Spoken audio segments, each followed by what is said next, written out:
కొడుకు పెట్టే పిండాల కన్నా కోడలు పెట్టే దీపానికి ఎక్కువ ప్రాధాన్యత ఉంటుంది. అది కోడలి గొప్పతనం.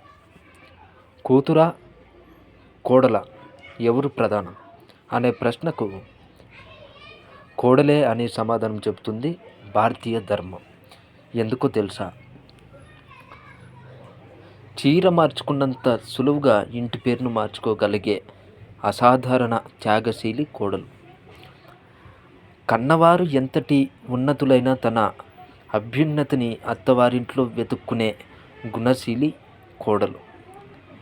తండ్రికి పంచభక్షాలు పెట్టగలిగే స్తోమత ఉన్న భర్త పెట్టే పచ్చడి మెతుకుల్లోనే కమ్మటి రుచిని వెతుకోగల భాగ్యశీలి కోడలు.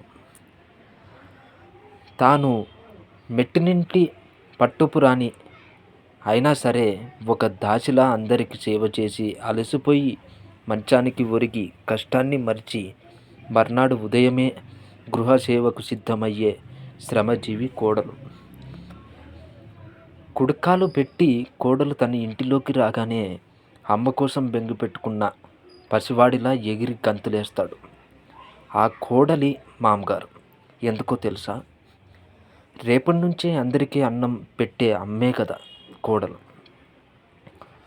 కొడుకు పెళ్లి కోసం వేసిన పందిరి ఆకులపై కూర్చున్న పితృదేవతల కోసం నాంది శ్రాద్ధం పెట్టి మన వంశాన్ని ఉద్ధరించగలిగే సమర్థురాలైన గొప్ప కోడల్ని ఎంచుకున్నాను అని గర్వంతో చెప్తాడు మామయ్య. ఎందుకంటే కోడలే అత్తింటికి అసలు కాంతి. ఏ ఇంట కోడల్ని తక్కువ చేసి కూతుర్ని గొప్పగా కీర్తిస్తారో ఆ ఇంటి గృహలక్ష్మి చిన్నబుచ్చుకొని వెళ్ళిపోతుంది. ఎందుకో తెలుసా? కోడలే గృహలక్ష్మి. అందరూ ఆనందంగా ఉండాలి, అందులో మీరు నేను కూడా ఉండాలి. ఈ వీడియో నచ్చితే లైక్ చేయండి, షేర్ చేయండి. మరిన్ని వీడియోల కోసం మన ఛానల్ని సబ్స్క్రైబ్ చేయండి. Thanks for watching friends.